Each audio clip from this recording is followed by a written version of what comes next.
Welcome back to Screen Heroes. I am Ray. I am one of your weekly hosts, and I'm joined by my other two weekly hosts, Ryan. Hello. And Derek. Hello. How are you guys doing? Good. It's been a little while. Yeah, before we get too deep into it, we should probably dive right in that the last Friday, something pretty big happened. I don't know if all our viewers are aware, but the Swamp Thing season finale aired. And That's true. It was huge. And it's over. And yeah, it was very exciting. You mean the series finale, right? Keeping hope alive. I'm keeping hope alive, yeah. So I figured right off the bat we should lead with that. Yeah, that's Anything else you guys huge. want to talk about or that might have happened on Friday? That's your call. Derek and I got married. I mean, you guys have already said it was going to happen, Yeah. so it's not like... And it did. Yes. High five, yo. That was horrible. What are you talking about? It was good. You think Yeah, so? we're gonna add a cracking whip sound effect. Oh, I like it. in Okay. post. Yeah. right, Yeah. Yeah. So that happened. It was Yeah, good we got times. married. Ryan was Lots there. of nerd stuff happening there. Like the whole theme for the wedding was kind of nerdy. And, It was. there It was some very cool nerdy. stuff. Is Good wedding. Disney themed nerdy? Anything can be nerdy if you're passionate Yeah. about it. That's the way I when see you it. take it Okay. to a fanatic point. Like, But also having all the groomsmen and ushers wearing Star Trek cufflinks and superhero socks, I think that qualifies as nerdy if the princess thing doesn't. That's so. fair. Some of the groomsmen were wearing Star Trek socks. yeah. Oh, really? Yeah. So. Okay, fair enough. I didn't Well, see that. What socks were you wearing? Captain America, of course. Nice. Let's Yeah. be real. Nice. I tried my best to pair them up, but between the groomsmen and the ushers and the officiant, there were 12 people I needed to cover, and I only had 8 different superhero socks. So Yeah, only 8 superheroes have earned socks. Yeah. So every other superhero, screw you. But yeah, it was good stuff. Yeah. It was So now good. they're officially married, We are. and yeah, Yeah. the Earth will continue to revolve, and it's going to be great. I hope. Was it going to stop? If I mean, It's hard to say. We don't know. Rachel has a lot of powers, and I'm not sure we've seen them all. So that's fair. Mostly rainbows just come out of my butt. Good times. Flashback to Welcome to Earth 2. that's true. Good times. Speaking of Earth 2, Ray and I finally watched the Nazi crossover from the Arrowverse. We did. We are 2 crossovers behind, and So we you saw the reference to the to Diggle being a lantern, then, right? Yes. I must have missed No, it. wasn't that the Elseworlds one? We're talking In the about the Nazi Nazi one? one, Oh, you like guys Crisis went- on. X. You guys Yeah, were 2 seasons behind. Crisis over, yeah, That's or my Crisis on mistake. Earth Sorry for X. spoiling X. that for you. No, I No, already we knew know. that. Okay. Yeah, yeah. I was like, but I didn't remember seeing it in this. Oh, so, okay. yeah. This was What'd the you think Earth- of this one? I mean, Oh, it was a lot of fun. there's definitely some cheesiness to some of Oh, the yeah. writing, But for we convenience. But like first of all, for the CGI budget that we just know CW has. We know that CW is out of the major networks, it's the lowest funded.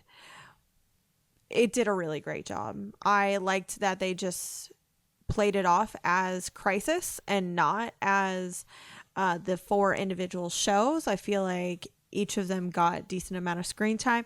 I was a little confused where the rest of the legends were throughout the rest of the thing, but other than The that, legends it always was get good. left out of the I know. crossovers. they were in primitive times. Remember, they went to the yes. a prehistoric time. They Like, mentioned. Yeah.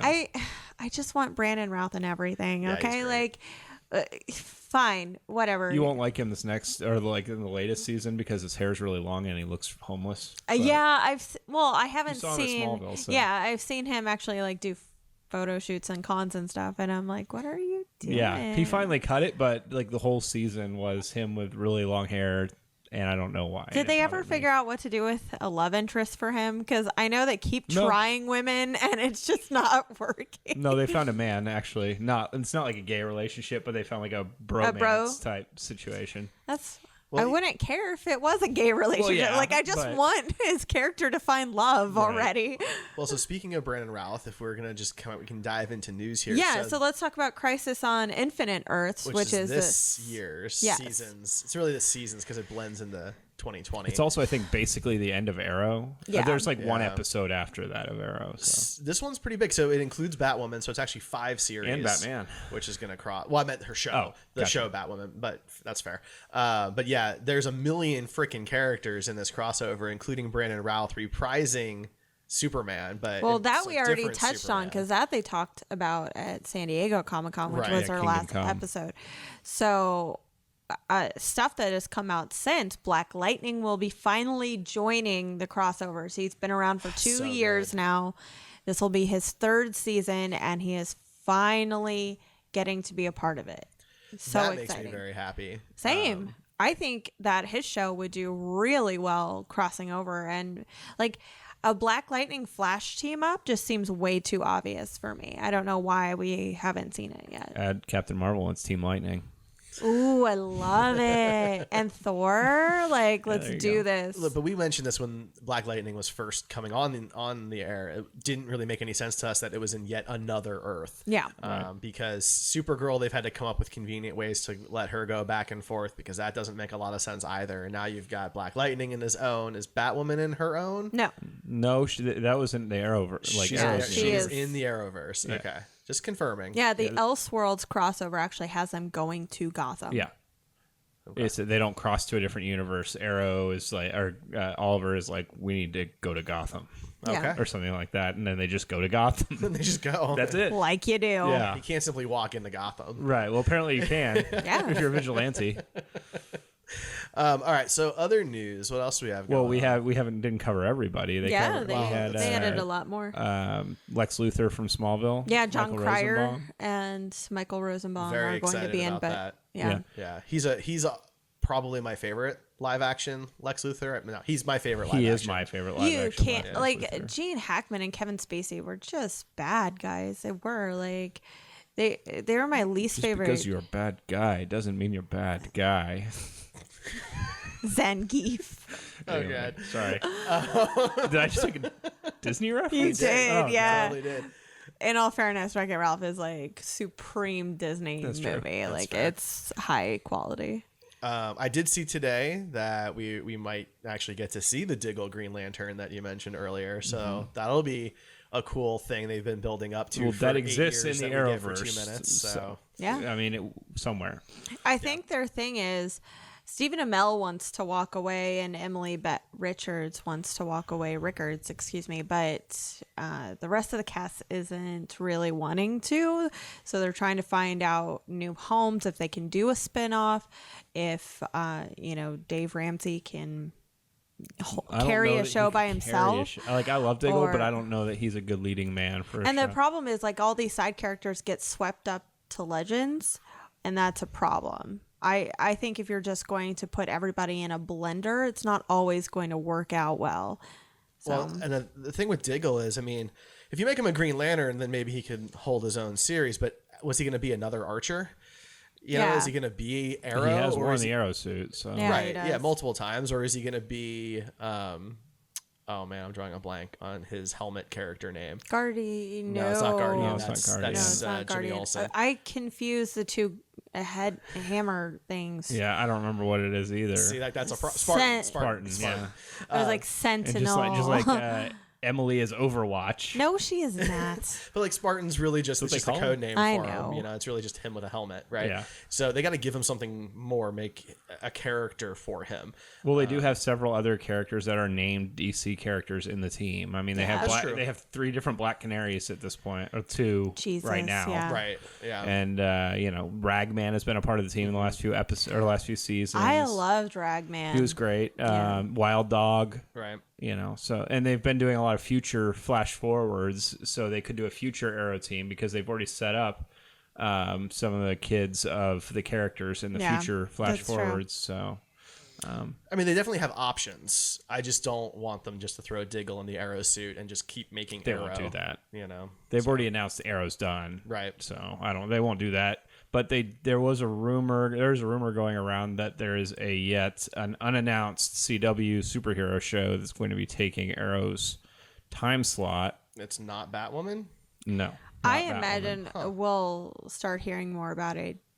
And if they're good enough to plug all the leaks, then we won't hear about it Until the until Crisis. Crisis shows up. The people on Reddit are going crazy about it being a Batman Beyond with Kevin Conroy as Batman, since he's going to be, we didn't talk about that, but he's going to be Batman in the crossover. So this is the first time Kevin gets to play a live action Batman. well, at least Bruce Wayne. I guess we don't know if he'll suit up in Crisis, but because they did specifically say Bruce Wayne. Yeah, I doubt he will. Just like in Titans, they've cast Bruce Wayne, but he's probably never going to suit up. Yeah, and I mean, I'm not saying that that's necessarily bad, but it would be pretty amazing if they could pull off a live-action Batman Beyond show. My worry would just be budget. Yeah, because how are they going to be able to make that whole city and all that stuff? I mean, it was a fairly complex cartoon. And for those who didn't watch it, everything was futuristic because of how far ahead it was. So the Batmobile flew.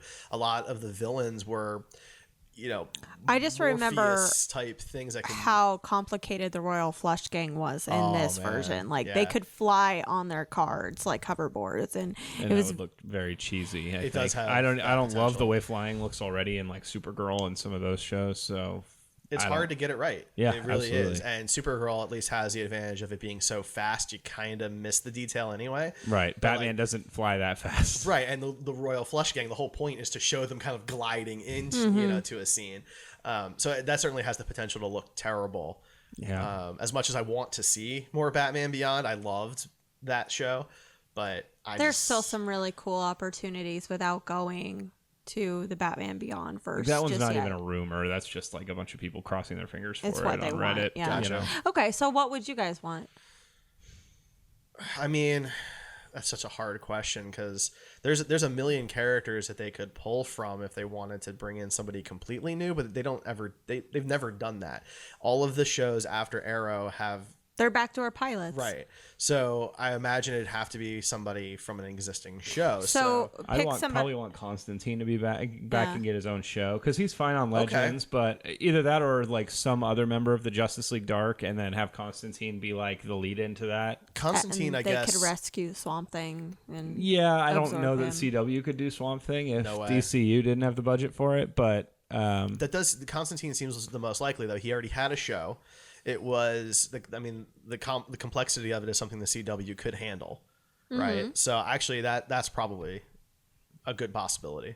yeah. I think that's fair. I mean, without seeing Crisis, there's just all of these rumors on who it could be. I mean, maybe Ramsey is getting his own show, but he won't be the Diggle we know. Maybe it will be a Green Lantern show. I don't know if they could pull that off either because he has to use constructs and fly around a lot too. And it would be the most heavy CGI show. yeah, I mean that's why you don't see Martian Manhunter a whole lot in his non-human looking form. If they cut the episode order in half, if it was only 13 episodes and redistribute that budget, then maybe it would work. Yeah, I mean, I think that's an interesting point because I think the CW might even be better off if they did that way and split the shows. Half the shows were fall shows and half the shows were spring shows. Most of the shows are too long anyway. Like I there's agree. So much filler. So much filler. Especially when the network doesn't have the kind of budget that Netflix has or the DC Universe has. And because of it, we get robbed of great storytelling because they have to save their CGI budgets. It's the reason why Grodd and King Shark are never going to be the overarching villains for the entire season, which is a shame. They get a because random episode here Yeah. and there, and that's about all they're gonna get. because they're so cool. Like there's no reason why we couldn't. You cut all the season orders in half, but you keep with the exact same budget, maybe sell similar advertising or split it. Like maybe you have 9 shows and 3 of them air during the fall, 3 during the spring, 3 during the summer, and Well, if they're going to have 6, Yeah. well, I guess they're only going to have 5 because Arrow's ending. yeah. Okay, so I mean, if they had 6, they could do 3 and 3 Mm-hmm. in the first half and second half of the season. You can still have characters pop up on each other's shows. It might even be easier because they're not busy filming their own stuff. And the crossover ends the season for some shows and begins the season for the other shows. Like, Yep. the more I get into binge watching TV, the more I gravitate towards seasons which are 10 episodes or less. I appreciate. I like, for example, The Boys we were just talking Yeah, about. that We were has talking 8 about on the podcast. episodes. 8 episodes, and it felt perfectly paced throughout all the episodes. It didn't feel like there was any fluff. It was all what you wanted to see in the story, and that was that. Whereas you compare that to like Arrow, and you have 16 episodes in the middle that are just like random other subplots thrown in to fluff out the season, and There's maybe one tiny important story thing in each episode, but you have to dig through everything else. Like, I don't want to watch 45 minutes of fluff and angsty crap to get that one nugget that's going to make me keep going and going. You could skip like episodes 8 through 18 and probably still not figure it out. Yeah, you wouldn't be that far behind, really. Well, look at us. We decided we're kind of done with Arrow, so we actually didn't catch up with Arrow to watch Crisis on Earth X. We caught up with all of the other shows, though, to do that. I know exactly what's going on with the characters. That We matter. didn't- It'll get a little harder this season for Elseworlds. and leading into the Crisis, because Arrow is the linchpin for the whole thing, and there's some stuff that happens towards the end of this season that Well, in this one, the only thing it. that we had to know was that Felicity and Ollie got back together. Like, that was the only thing that we had to know for Crisis on Earth X to make they sense. usurped the same day to get married as Barry and Oh man, Iris. that was crap, Oh, right? yeah, it Like, was- Barry and Iris are a lot nicer than I am, I think. You know, like, I'm just saying, like, no offense, if any of our friends had gotten them who were like, hey, can we do this too? Is that cool? Yeah, can we just like come in here and just No, man. Get your own. I would have immediately been like, you can cut me a check for $7,000 right now, and I'll make this happen for you. I do want to deposit the check and see it go through first, but Of course. that Of might delay the course. ceremony. just a bit. Anyway, what else we got? What other news do we have? Anything else? Well, I brought up The Boys. Yes. I want to talk about that for a second. It's We don't already have to spend has a lot of time on a it, season but 2 order. So it had a that's season cool. 2 order before season 1 even aired. Yeah. It was their advertising is insane. It's advertised way more than any Netflix show I've ever seen. At San Diego, it was posters everywhere. Good Omens was like that too. Amazon Prime's going hard with their They really original are. content. Every YouTube video had an ad for The Boys in front of it. Yeah.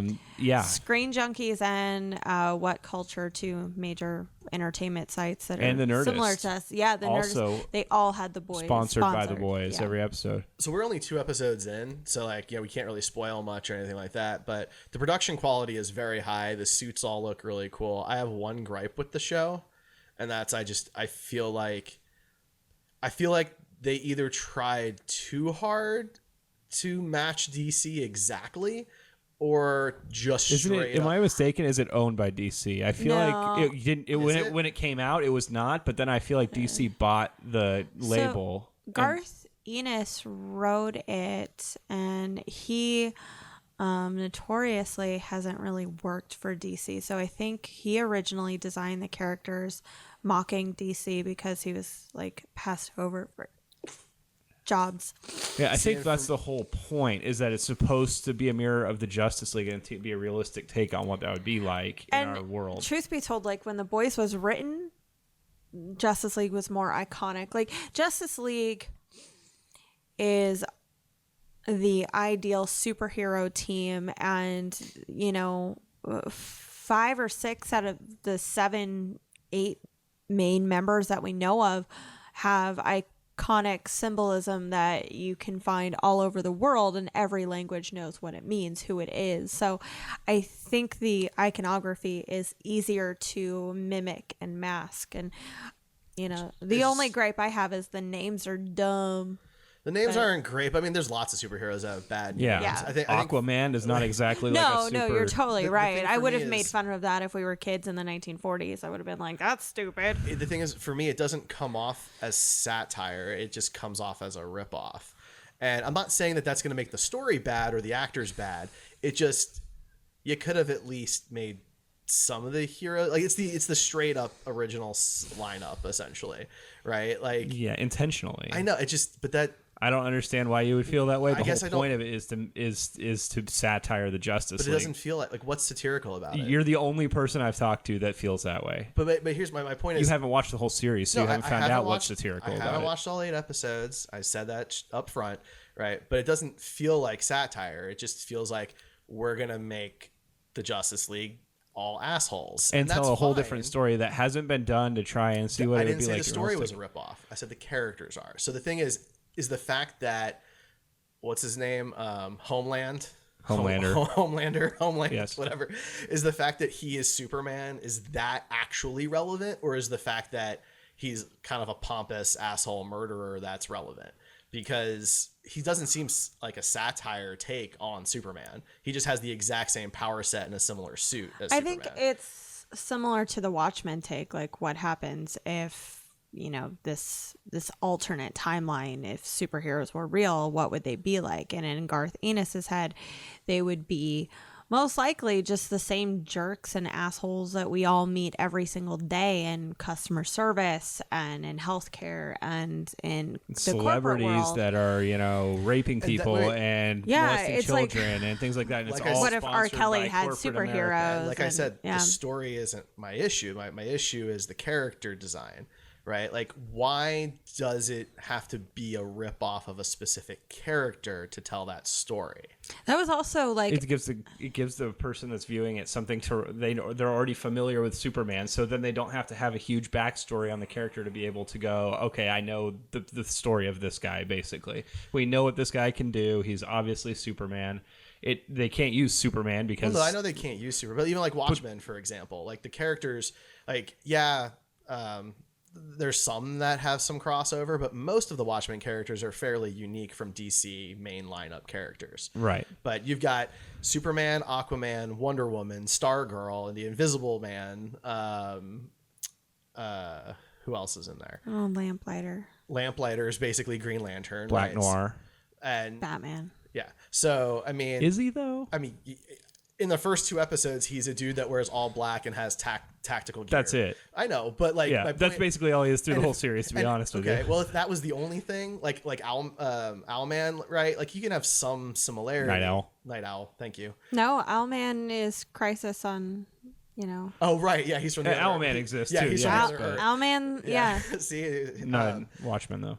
yeah. So my point though is that, like, some of them crossing over is one thing that kind of helps ground it to something familiar. But this is like, it's exactly 7 characters, right? They call themselves the 7. Like, it just feels like a ripoff, not satire. That's all. mean, the Authority did the exact same thing, and then DC bought them. There's been a lot of stories that have done that thing. Midnighter if you and look at the Marvel Apollo versus DC, a lot of those characters are pretty much the same character with a different name. You're right, but I don't know that anybody's ever done a straight up lineup of so many characters straight lifted. Like, Maybe it just feels not. like too much. Oh. It just feels like I'm too sorry you much. feel that way. I You hope know, that doesn't taint your so- enjoyment of the show, but I don't think Yeah. we should spend too much more No, time no, on that. that's but fine. the show is very good story wise if you can get past Oh yeah, that. and A-Train's the Flash. There we go. Yes. That was the guy I was missing. Yeah. Yeah. But what would they be like if the world were real? And that's the part that I gravitate towards more than focusing on that. And it works for the show. It's like Watchmen, like you said, except that it's more in a modern time. Yeah, not it's like- similar to Watchmen. It's similar to Kick-Ass. It has the same hardcore grit feeling to it. The only thing that I'm really looking forward to, because this is now the 3rd property that's like that, is I kind of want to see it from a female perspective. We haven't gotten the what if superheroes were real with a woman writing, and I think that might change things. I think that I'd be I think interested. as you go through, you haven't read the comics for the boys. I read Kick-Ass and I read Watchmen. I did not read The Boys. Okay. I mean that. What's her name? Starlight? Is that what it is? Starlight, Yeah. She's like the main character. Yeah. And other than the boys, right? Yeah, There's a good female presence in Right, the show of at the very course. least. If I know it wasn't written by a female, but it is nice that there's a strong female No, presence you're right totally away. right. And even the Queen character, Queen Maeve. yeah, Maeve. She's got a pretty good story. You Yeah. don't get a ton of it, but No, you know. the women don't have like raw deals, and they're not portrayed They're not poorly. nearly as dickish as the guys. Yeah. I'll tell you that much. They're not portrayed poorly. So there's a huge difference in the way the sexes perceive the world. So that like I am interested in multiple takes on this, because what if superpowers were real, and it tends to only explore the bad stuff, like how powers would be abused and how they would be manipulated and things like that. So it would be interesting to know what that other perspective is. What So did you think of the assault in the first episode? We had talked about that was disappointing, and it wasn't disappointing in terms of the actions of the characters, or yeah, disappointing yeah. in terms of the no, way it was done. It totally no, it was definitely triggering. Just from a personal perspective, I've been coerced into sexual acts before, so it could have been triggering. It was not. So at least film cinematography wise, it was. I think they handled it in Yeah. a way, to try and prevent that. I just, I have to watch more because honestly, I thoroughly hate when assault and rape have to occur to a character for it to be a motivation. I don't think it's necessary. There is a payoff. So I'm good with that. Like, just in the second episode, she tells him off, and that was a decent amount right then and there. Like, just because sometimes it's easy. It's easier to throw a fist than it is to tell somebody off. So the verbal confrontation was satisfying in itself. So far, I'm happy with the storytelling around it, but it's never good to see that stuff. No, and it's handled much differently in the show than it is in terms of like the actual act. In the comics was much worse. Oh, of course. It was all of the 7 basically. So yeah, it was not good. But they definitely, I think the way they toned it down, and that's saying that this show is toned down from the comic books is kind of crazy once you watch the whole show, because Considering it's how nuts. many C words get thrown around. Oh and, yeah, they don't hold back. Yeah. I like that. I actually like this show better than I like Doom Patrol, because Doom Patrol for me felt like it was coated in kind of like a weird layer of teen angst, like rock star teen angst, wannabe rebel type stuff, and I love Doom Patrol. But this show is like that, but doesn't have the teen angst. Well, see, for me, Doom Patrol feels like, given the appropriate budget, could have been a CW show. Yeah. Whereas, like, The Boys is a Netflix show. It's an HBO show. It's absolutely a streaming show. Right? Yeah. It's more like Titans than Doom Patrol. You know, not that that's fair. I mean, it certainly seems better definitely agree. than Titans. But but Doom Patrol also had some filler in there too, and The Boys did not have that. So when I directly compare them, I would watch The Boys again before I watch Doom Patrol again, personally. Wow. it's interesting. Fair enough. Anyway, we talked a lot about that. Oh, well, the one thing I do want to throw in there is hearing Simon Pegg with an American weird, right? accent is messed up. So, Yeah. But he's great, as always. yeah. I just kept sitting there. I was like, I don't like it. No, it's weird because we just watched the entire Cornetto trilogy yesterday. Like, that's So how it was fresh. yeah, glorious. yeah. That's how we spent our honeymoon, guys. There Cornetto are worse trilogy, ways. right? I mean, you could have cut out the I'm really world end upset or we whatever. didn't like. That's her favorite one. Is it really? Yeah. We need to have a whole discussion on just that trilogy, though. Ooh. 'Cause that's Cornetto my trilogy least episode? favorite one by a lot. Oh man. Yeah. So your favorite Shaun of the Dead? No, my favorite is Hot, Hot Fuzz. Fuzz. Okay, so you're both Hot Fuzz, and I'm Yes. at World's End. Okay. Did you ever fire your gun in the air while yelling "ah"? We definitely need to schedule The an grades episode are about that. good. Yeah, I'm just upset that we didn't have ice cream during it. I know. Oh, we have to have ice cream sandwiches when we review it. Yes. I don't know. Maybe we shouldn't do a review and we should just do a discussion. We could do that. Yeah. Yes. I guess love it. since we brought that up, apparently Amazon bought the rights to a Simon Pegg, Nick Frost I saw ghost that. hunting show. I really hope it's like a parody of Ghostbusters. That would be amazing. I really hope that it's a parody of like all those ghost shows. That would be okay like, too. Like I'd be there's nothing they can do that's going to make me unhappy with this Well, show. here's my only part where I'm nervous. I do not think Edgar Wright is involved. I'm okay doesn't with that. And matter. well, the three of them together make very special stuff. Right, the Cornetto trilogy for me is absolutely incredible, and Yes. while I can rank the films, I love all three of them. And Paul, for example, where Edgar Wright was not involved, but Simon Pegg and Nick Frost were, it just doesn't reach that type. But of your caliber. problems with Paul were Kristen Wiig and Seth Rogen. They were not That's true. That's Edgar fair. Wright and Nick Frost. So I feel like you You're just right. need to wait. Okay, Yeah, just I mean, I was bring fine it with down. Paul. Well, Edgar so- Wright also, the way he shoots, the way the cinematography is handled and his stuff is probably my favorite. I'm not gonna argue with you about how I love Edgar Wright, but I think that it's unfair to say that, or to think that they can only do a good show if Edgar Wright is involved. No, I don't mean that. I mean, That's Edgar where Wright I'm nervous, that's wasn't all. directly involved in Spaced. Right, Yeah. but again, I've never seen Spaced, so I can't voice an opinion on that. Yeah, you can't. Nobody's perfect. It's true. Speaking of which, guys, so tonight our main topic is the Goonies, and it was chosen because it was one of the movies Derek never saw. So we're going to take a very small break and then be right back to discuss the Goonies. Hey, why play video games when you could watch people play video games? Why watch people play video games when you could listen to people talk about video games? Come rest your eyes and hands with the Gamer Heroes podcast. We'll cover the latest news in games, previews, reviews, and more coming your way every Wednesday morning. Come check us out as part of the Heroes Podcast Network at heroespodcasts.com or find us on Spotify, iTunes, Spreaker, or, other podcast places. Give us a listen to help you get through your busy day, or even just forget you left it playing in your headphones. We're cool with that too.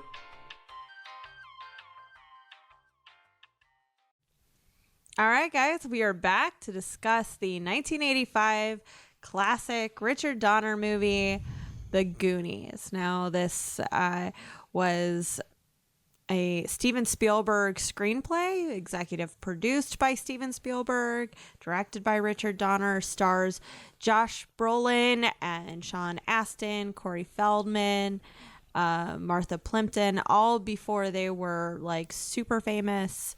Probably not really for Corey Feldman. He was like the 80s star, and he had already done a few things. He would go on to do a few more things. So, but everybody else was pretty much unknown at the time, and now they've all gone on to do really cool things. First and foremost, Derek. Hi. How was your experience watching the Goonies for the first time? So I just want to preface this with, it's not that I never wanted to watch it. It's that everybody had already seen it and nobody wanted to watch it with me. You had the wrong friends. Derek doesn't watch movies by himself, usually. Not really, no. Really, Star Trek's like the only thing. That and Red versus Blue are the only things I watch like alone. And yeah, so that's why I want you to know at any point during our friendship, if you had said, you want to come over and watch the Goonies? I would have said yes. Fair enough. You were with the wrong friends your whole life. I apparently. agree. Like, Jeez. should get new friends. That's what I'm saying. But no, it was a lot of fun. It was great seeing this particular cast like at a very young age, because this is the youngest I had seen probably any of these guys, right? I'm trying to think if there's anybody in this that I might have seen at a younger age, and like I think the first Sean Astin movie I ever saw was Rudy, and so he was obviously older in that. Significantly, yeah. And so that was really fun. I really liked that. It was super 80s. I mean, it just felt like that era of film, which if people who listen to the show know, like 80s music is some of my favorite, and technology and movies and just that whole era is just awesome for me. So it was fun. Could you imagine what it would have been like to see that in the 80s when it came out? I mean, so from the way it was, like the way it's shot, the kind of story that it is, it's very much Hook-like, Yes. Obviously, it right? came out before Hook. Yeah, I know, yes. but I'm just like, so I imagine I would have felt a similar way to when I saw Hook the first time, and Hook, of course, is one of my favorite movies. I worry that it would be reasons. a little tainted for you.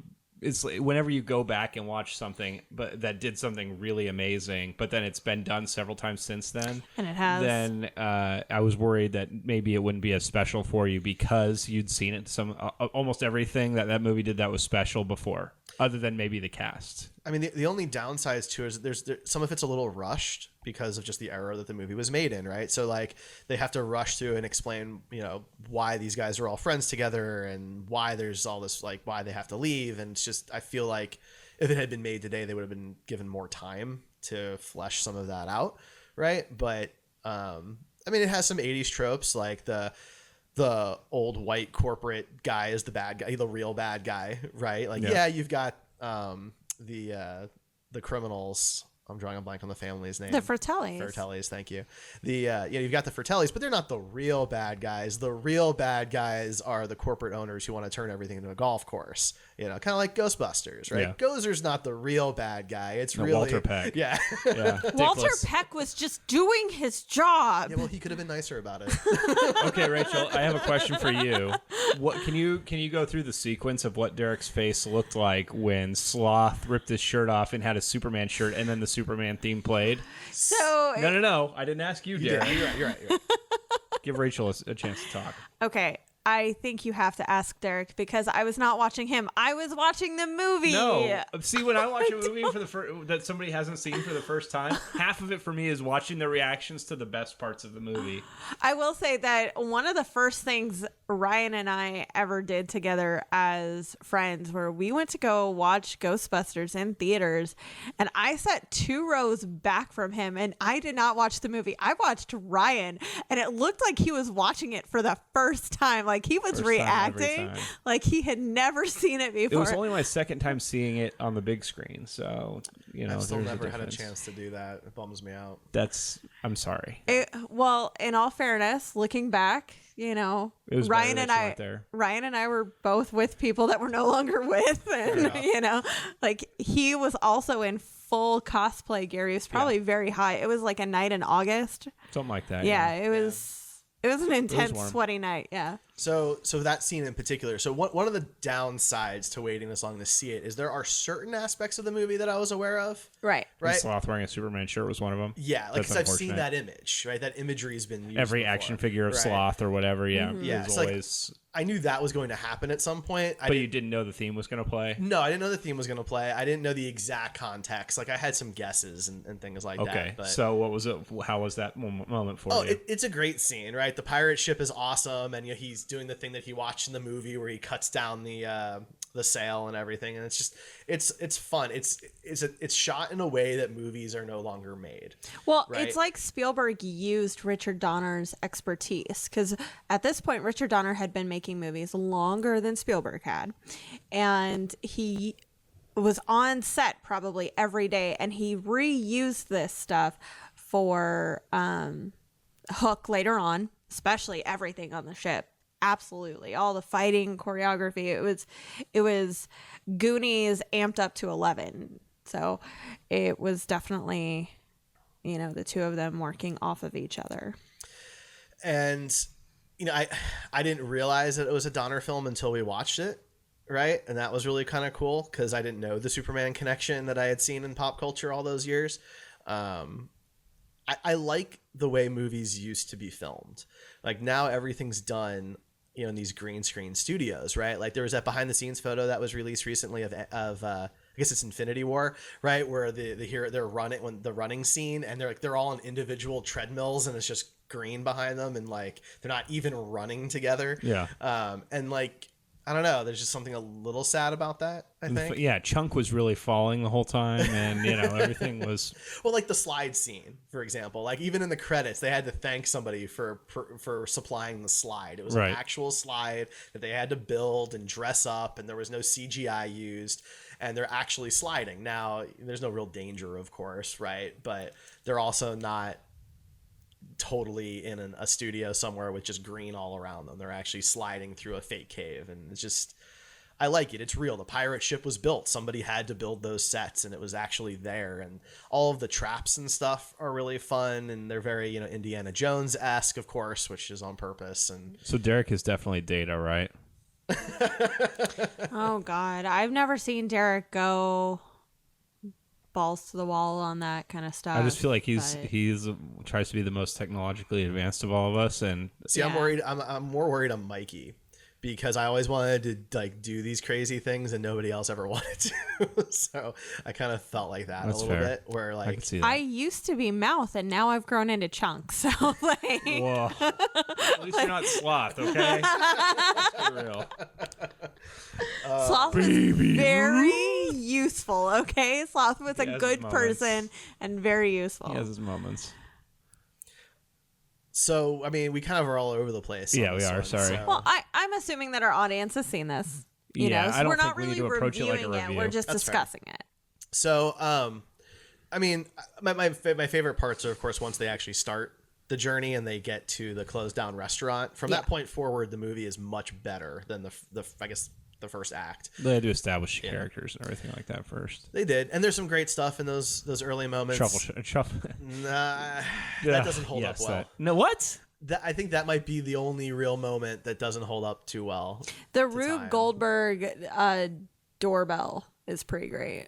Yeah, but the fence is like 2 feet tall, so he could have like just. No, I don't know why but... nobody just like hops over it. But I'm also not sure how reusable that device is in this situation. That's true. It and they just left the sprinklers like running. Yeah, it's like what? It does require that a chicken hatches an egg every time, and that's just not how biology works, guys. Like they don't do that. They also have to pop a balloon, so it's a somebody has to go out there and blow up a balloon every time, right? So there's a lot of things that have to happen that probably aren't reusable, but I do like when Data goes through the screen door, and then later Chunk just walks through the door. Right? But everybody else opened it, and Chunk just walked through. Part of me wonders if that might not have been scripted. Like the door someone didn't hold the door for him, and he just walked through it because he. Well, they show earlier that they didn't. There's one other scene where they didn't hold the door for him, and it closed in his face, and then he had to open it himself. So I think that was planned. Okay.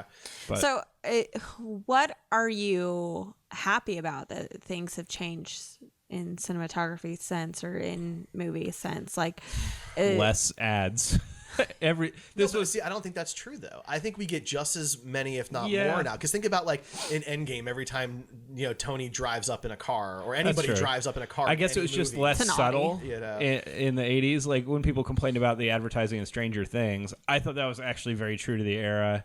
This movie reminded me of that. There's like one scene where you get 6 different advertisements happening in about 2 minutes. Pepsi is everywhere. I just don't think it's changed. I just think maybe we don't notice it as much because the logos match what we're used to seeing now. But when you go and watch the Goonies, it's the old logos. And so you're like, oh man, I forgot when, I don't know, the Pizza Hut box looked like that. Yeah, when they're all holding up Pizza Hut boxes. Yeah.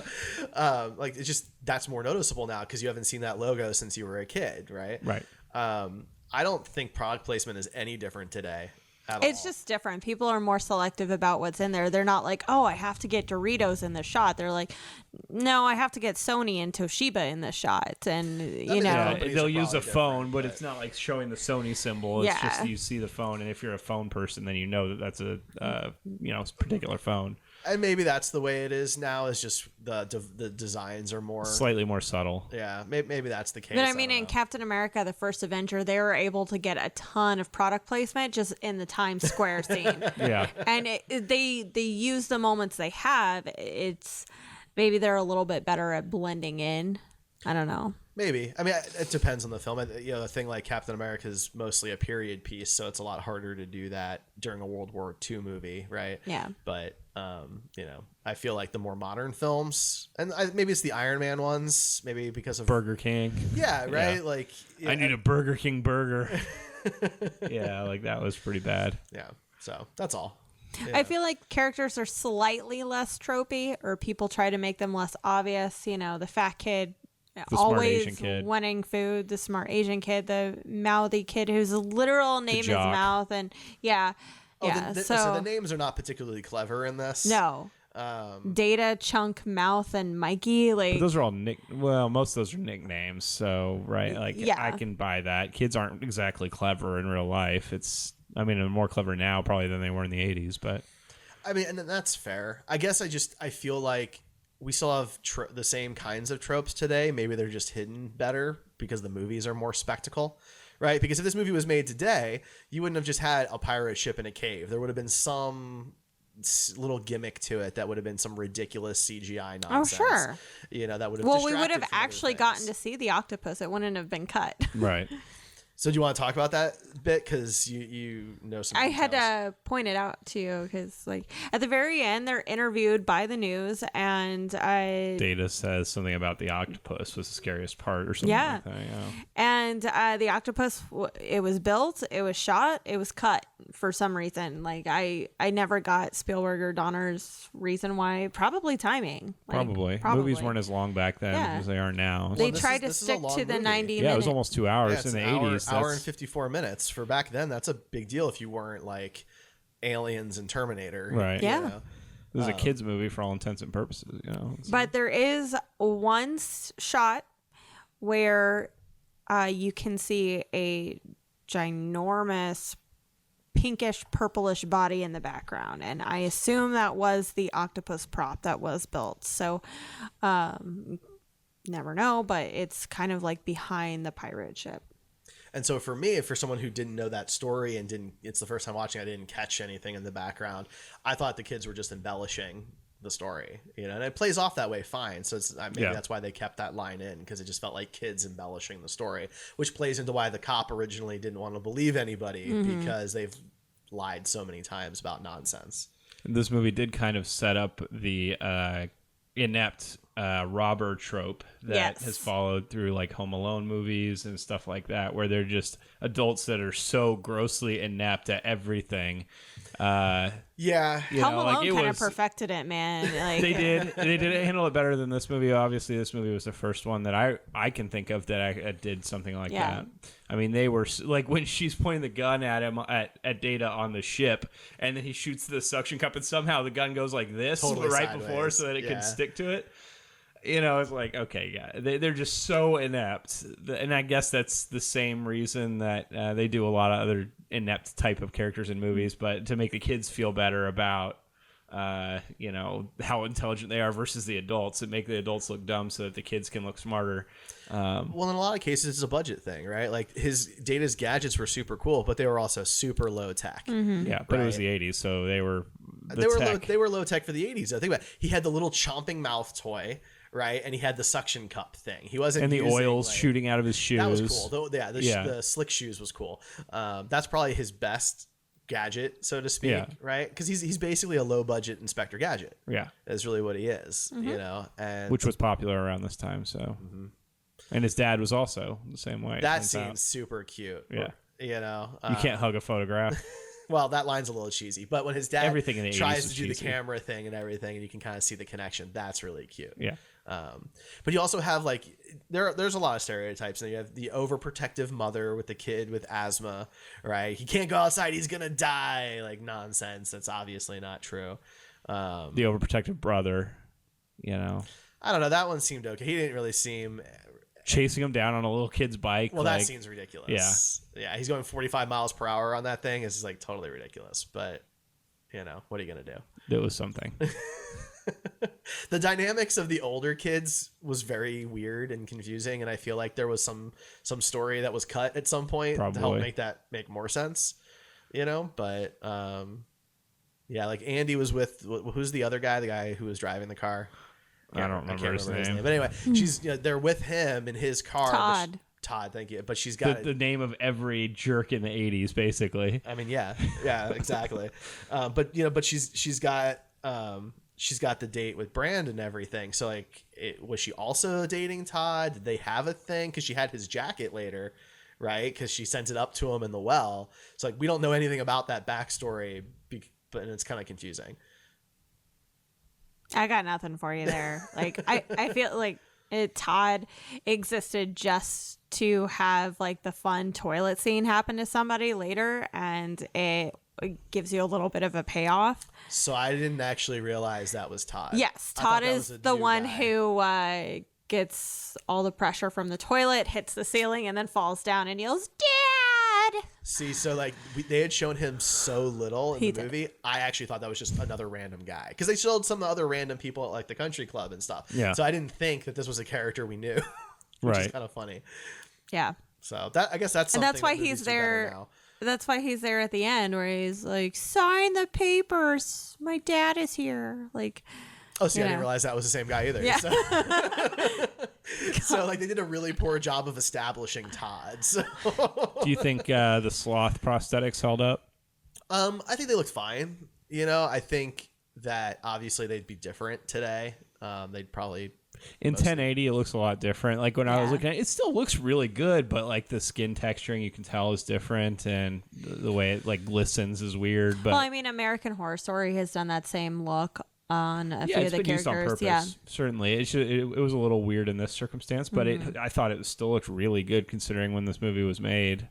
I mean, it certainly holds up better. The ears moving and everything. Was Yeah. like all that was great. That couldn't have been easy. No, that's do. a lot of work in those. Mm-hmm. I was worried that going back and watching this, we handled people who have disabilities in such a different manner now, and it's so much better because we don't talk down to them. Like, at least we try not to in art. And I was worried I was worried that going back and watching this, I was going to find something problematic with the Sloth character. And the relationship between him and Chunk is so good. It's so equal and fond, and Chunk never at one point thinks of him as lesser. Yeah. Like his family does. And, Sloth serves as a reason to really hate the Fratellis, because you're like, are you kidding me? Like, you dropped him on his head a bunch of times and caused him to be this way. And, yeah. Yeah, I mean, the Fratellis, the rest of the Fratellis anyway, are probably the worst part of the movie. Because of some of the stuff that you were mentioning. Like, they're very dumb. They're really incompetent, but they're also supposedly like super scary and dangerous. Yeah, they were able to escape from jail and like plan this whole, which is a shame because thing. the escape is actually pretty clever. Yeah. Like when you see, and that's how the movie starts, right? So like, he hangs himself and uses the pipe so he's not actually caught. Like that was super clever, and the ring of fire. Like, so I'm thinking like we've got some really dangerous bad guys. These kids are gonna somehow have to like escape or outthink or something, right? And they just get progressively dumber as the movie goes on. By the end, they're like literally like hitting each other with swords, and it's like, okay, guys, what's going on here? There's no way a movie nowadays would let a kid go on for 20 minutes. I assume it was about 20 minutes by the way they were all. By the way the scene was, the torture scene, so to speak. And Chunk is just crying and admitting all the like minor horrible kid things that he's done, and I'm like, there's no way 3 adults would sit around and listen to all of it. Yeah. Like, as soon as it was not relevant, they would stop him. Like, I'm not saying they would have gone through and blended his hand off, but that scene would have been cut for being ridiculous, like irrelevant. Yeah, the Fratellis, that's kind of the bad stuff. Like some of the fight choreography towards the end on the boat is just calling it fight choreography is being very generous. Yeah. It is. It's when you realize like they had one take and they didn't have money to do a second take, right? Kind of problem, which that is less of a problem now because it's all digital and data is cheaper. But yeah, like there's a scene. I think it's Brand when Brand jumps off to save Andy, he runs right past the mom and easily could have shoved her in the water, and somehow like. The initial shot, the setup shot, makes it look like he's gonna just like it looks like he hits into her. Yeah. And then they cut to the wide shot, and he just like totally misses her, right? Like little things like that where maybe the continuity is a little off. Yeah. But it was a kids movie, so they probably weren't taking it as seriously, right? Because people also weren't watching movies as critically back then. In 1985, like there wasn't review podcasts on every single podcast station. There was Roger Ebert. Yeah. That was it. That was basically it, right? You had your newspaper review, and that of people they had interviewed when they came out of the movie, and that was it. Mm-hmm. There was no streaming. People were not rewatching things 1,000 times and scanning back and forth looking for little details. They weren't doing test audiences either. Oh, that's interesting. Test audiences and focus groups started happening around the late 90s. There you go. So it's a very different era for when movies were made. So you only had a group of a dozen or so people who were editing this film down and rewatching it, and then they just would release it. That's why the original Star Wars had an actual boot floating in space, because the green screen was messed up and nobody caught it. Yeah. Today that wouldn't fly. Could you imagine if something like that had happened in a Marvel movie? We'd never hear the end of it. Well, like it'd be like a coffee cup on the set of Game of Thrones. Thank you. Yes, exactly like that. And it would be massive news that everybody would talk about for days, right? When it was just a simple editing problem, right? Yeah, that's a great example. So, Sean Astin, over the years, has been pushing for a sequel to this movie, where all the kids are now adults, and their kids go on an adventure similar. How would you feel if that movie was announced? I mean, it's fine. I think it would actually be far more interesting if it wasn't their kids that went on the adventure, but they had to, kind of like in It, where the older selves have to go back and They do all have something. crippling back problems, so they can't go down a slide, and like the That asthma would is so be bad now that he wears the CPAP mask. But think about it though. Think about the fun you could have with like middle-aged guys bumbling around in a cave or something like that. You could still make it fun and lighthearted, but have some stakes. I But who would it be picture for then? I picture Us. it would be kind of like City Slickers, where Yes. Billy Crystal is a really bad cowboy rancher this whole time, and he's complaining about his back on this horse, and it could be really funny. But the problem is the audiences have changed so much, so they would, if they go with the adults, they would make it mature, and I think it should stay It a would ruin PG. a little bit of the magic that was in the first one, I think. But if they make it for kids, it'd be all about upping the stakes. Like, how much danger can we put these kids in and it still be, not life threatening? So I actually think that they'd screw it up both ways. I think they need to come up with a way to pass the torch somehow in the movie, right? Where there are kids and the kids are going to get the third film on their own, but the parents have to be involved somehow, because that's how you grab our generation, right? The generations that grew up with the movie and the new kids. That's basically my idea for Ghostbusters, by the way. Yeah, right. Yeah. I mean, you have to do the same kind of thing, right? Yeah. Like, maybe The difference is Ghostbusters is a franchise and they want to keep making Goonies is not a content. franchise, really. Exactly. but there's ways you could expand on it though, right? Yeah. Where, Goonies verse. not the Goonies verse, right? But like you could have a situation where the kids, they find some stuff boxed up and they go on a similar adventure, or and then the parents have to rescue them, or vice versa. Maybe the parents are the ones who get themselves stuck and the smarter kids have to save their parents. Like that's a thing that used to happen in 90s films. There's some of that we've lost over the years with movies getting just a little too serious for their own good sometimes. Well, movies nowadays are on much bigger scales. Everything has to be on a crisis scale, and it doesn't. It really doesn't. But here's where there might be some hope. Disney announced today that they want to reboot Home Alone. Now, if they really want to reboot Home Alone and keep it Home Alone, that's a small scale movie. Yeah, it's about a small, silly home invasion. Now, if they can pull that off. I hate saying that I just said those words. I hate that. But think about it, though. If they could pull that off and they do it well and people like it, there's no reason they couldn't start that trend back up. I think the fact that everything has to be world ending is disappointing, and it's gotten away from us. You look at a franchise like the Fast and the Furious franchise, like where it started was these guys were trying to steal a truck of TV VCR combo devices to Hobbs and Shaw, where there's a virus that's going to wipe out half the population or whatever. Like these are the same characters doing the same stuff. Like these were racers, like street racers, right? Like it doesn't have to be that way. You can make small scale stuff and still have a fun movie.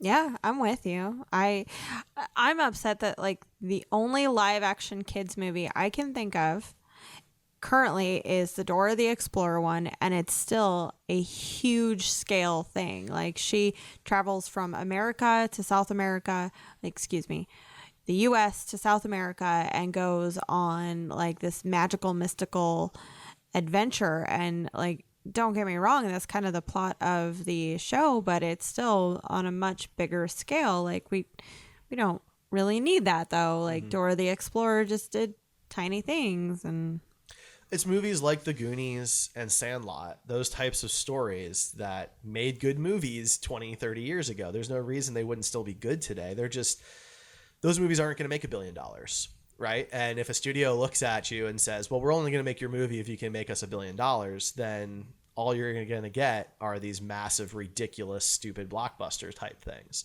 And they're not all bad, of course. Like Endgame was fantastic, but let's face it, the Fast and Furious movies 7 on are pretty freaking stupid, right? But they make $1 billion, so no one's complaining, Right. So it almost makes me a little sad that a movie like this just isn't made anymore. So, in regards to that, one of the big promotions, or the things that the director and the stars of Shazam were saying, was that it felt like an 80s movie like The Goonies. That was a movie that they used as an example a lot. Do you agree that Shazam felt like an Amblin movie from the 80s or 90s? I can see the influence. It's certainly on the smaller scale of superhero films, kind of more like the first Ant-Man, right? Where there doesn't feel like there's world impending doom, but I guess, there could have been the 7 deadly sins could, wreak a lot of havoc outside of Philadelphia. So, there was still some higher stakes, I think. Because, like, you look at, like, the Goonies, what's the stakes? Well, the stakes are that some bad guys get away with a bunch of gold and some families lose their homes, right? And that all sucks. That sucks. It's terrible. But nobody's dying, right? Worlds aren't ending. Cities aren't crumbling. It's just kind of a sad friend film. And there's nothing wrong with that. It's just, I can't think of the last movie I saw that had that type of stakes. Yeah. Maybe It is not a terrible comparison because the It movies all take place in one small city, town, right? It only affects that town. If you don't ever go to Derry, Maine, then you're fine, right? Like that, then Pennywise will never touch you, will never influence you until you in any read the way. books and find out that all of it is done by a giant floating space turtle. right. But I mean, maybe that's a good thing. Maybe the fact that it has been successful, and chapter 2, if it is as successful as it's looking like it'll be, maybe that will show studios that you can make these smaller scale films as long as the writing is good and the actors are good. People will come and see your movies. Well, but does Stranger Things fit into your scale then? Because I mean, most of that took place in a small town. Yeah, but you also get the feeling though that if the kids don't stop these monsters, then they're just going to run havoc all over our world. Right, because I mean they're pretty powerful creatures, especially. No, the Demogorgons, the Mind Flayer, the Demodogs, they're all pretty frightening. And if the kids didn't stop them, they would continue to breach out of Hawkins. So especially when you look at season 3 and you've got like Russia involved in Russia halfway across the world trying to like, open up these rifts and stuff. Yeah, but still the story was in their city. Yeah, even though it was Russians in their city. But I think season 1 felt smaller. That's true. Right? Because it's just this one town, this one research facility with this handful of people. But each season it seemed like got a little bigger. Yeah. Yeah, it is a good example, I think. Other than the space turtle, which may or may not be in the second movie. We don't know. And Stranger Things' biggest pulls are easily the Goonies and It. Yeah. So I just, there's a little bit of sadness that these types of movies are just not made much anymore. Because they're fun. It's a fun movie. It's great. They'll get another, like, it'll come back. All of this stuff happens in waves. Like we had the big sci-fi wave for a while where all the, we had the Matrix and Fifth Element and, But that's the thing. I feel like every poster was blue and orange. Yeah. But if you look at the 70s onward, the movies have only gotten larger. There's that scale back hasn't really happened, right? You had 2001 and Star Wars, and then you had Aliens and Terminator. But eventually, you left out Jaws, man. That was the first blockbuster. There you go. I mean, you can't really go after a certain point. Scale, though, after a certain point, how can you go bigger though? Like once you get to like the multiverse dying, then that's pretty much as far as you can go. I think. I agree with you from that standpoint, but there's always just the more explosions, bigger explosions, more superpowers, bigger creatures. Bad Boys 3. More explosions. Right? Like, that's just kind of how it seems to look. And, like, I think Jaws being a blockbuster is an interesting point because, again, it's a small-scale film. It's one shark affecting one island. Yeah. Right? If they just let the shark go and abandon the island... Okay, those are the consequences. What if he keeps growing? Right, he just gets bigger. Eventually, he goes after the giant space turtle from It. He frees all the smart sharks from Deep Blue Sea, right. and wow, guys. Yeah, then Sharknado starts. It's the Sharkverse. Yeah. Rachel's into this, I can tell. But even you look at the Jaws movies, though, and they go off the rails after the first film. They do. Like Jaws: The Revenge. I think it is Ebert who has this, and it's I hated this movie is the book, right? And he makes a comment about how it's who couldn't love a movie about a shark who's attacking the descendants of the people who killed it, right? Because it's supposed to be the original shark that blows up in the first film. Like that makes no sense, but they had to up the ante and keep increasing the ridiculousness. Yeah, even something like the Chucky franchise or Die Hard. Yes, Die Hard, right. He starts as like this, New York cop who's going to save some people in the building too. I'm a terrorist, yeah. And he's got superpowers by the end of Chernobyl. He can sling motorcycles at helicopters and Like that just seems to be like any franchise that lives long enough jumps the shark, right? So to speak. Nukes the fridge. Yeah.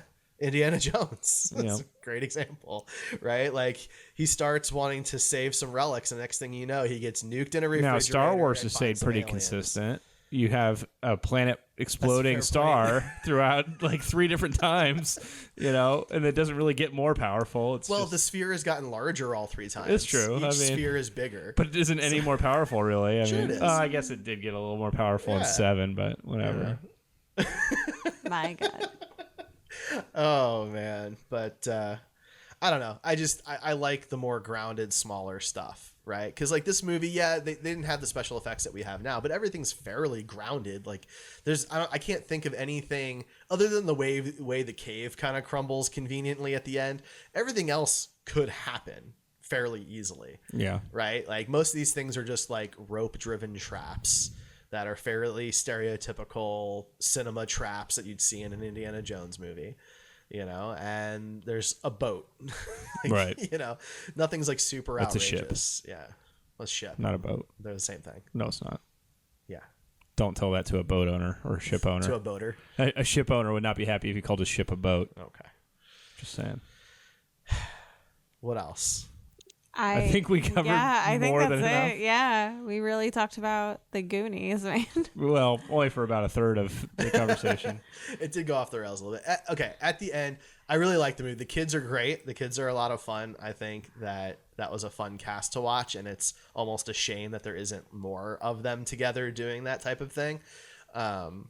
And It reminds me of why I hate child actors, because these guys were great. Oh. And like nowadays, like when we saw the Jungle Book, and I was so bothered by Mowgli, I did not buy any of his performance at all. And this performance blows the out of the water. Maybe he had an easier job on this one, but well, think about it. These kids were together in these sets that really looked like caves versus, and I'm forgetting the a kids giant who played Mowgli, CGI, but, it's everything. a giant green screen room, with guys wearing weird suits with little dots all over them and head cams. Like that's hard to do. Like even you look at an actor like Sir Ian McKellen, right, who's one of the greatest actors of all time, especially on stage. The man broke down during filming on The Hobbit because he couldn't stand acting to tennis balls. He wants to act to people, and maybe that's the point, that it is just, it's better, it's more real, it's more true to act to other people, to act to other things. Yeah. That's I all. agree.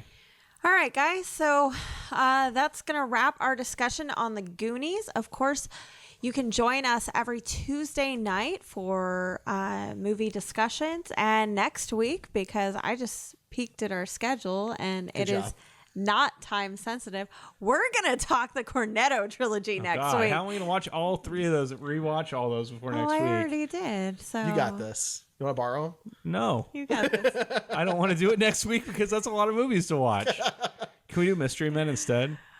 Okay. Yeah. We'll review or discuss Mystery Men next week. Okay. Sounds good. All right. Have you seen it, Derek? Yes. Yes. Okay. We've all seen it. It's been a very long time. Okay. We're But doing I'll Cornetto watch it once a trilogy year. before the fall's I'm over. fine with that. I Okay. just want more than 1 week to watch those 3 movies. It's going to take me several days to get through The World's End or whatever that movie's called. Several days. Yes, because I have It to. is like less than 2 hours long. You I got know, this. but that's because I can only take like 45 minutes of that crap at once. Oh my God, it is not crap. It's so good. We'll get to that. So Mystery Men next week. If you haven't seen Mystery Men, go watch that. We will be discussing it in all of its spoilers. I'll probably be comparing it a lot to The Boys, so you should watch that too. We'll see how much we can get through. Watch all superhero satire made in the last 20 Also, years. Doom Patrol and Watchmen. If you could just watch all of Kick-Ass these. Kick-Ass, yeah, and- please. yeah. Just which cut- we've cut- already discussed. Yeah. That's right.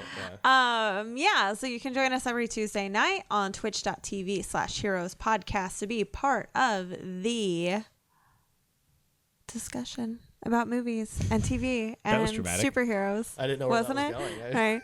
I totally spaced and I landed it. It was a job. Leonardo DiCaprio moment. Thank you.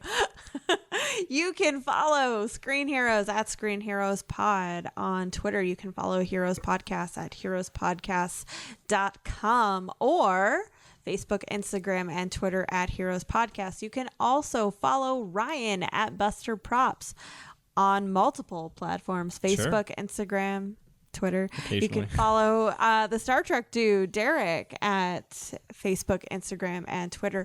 And you can follow myself at Siren Ray on Facebook, Instagram, and Twitter. And that is it, guys. I nailed this landing. Let's be done before I mess it up. Too late. Oh, she just went off the rails at the end.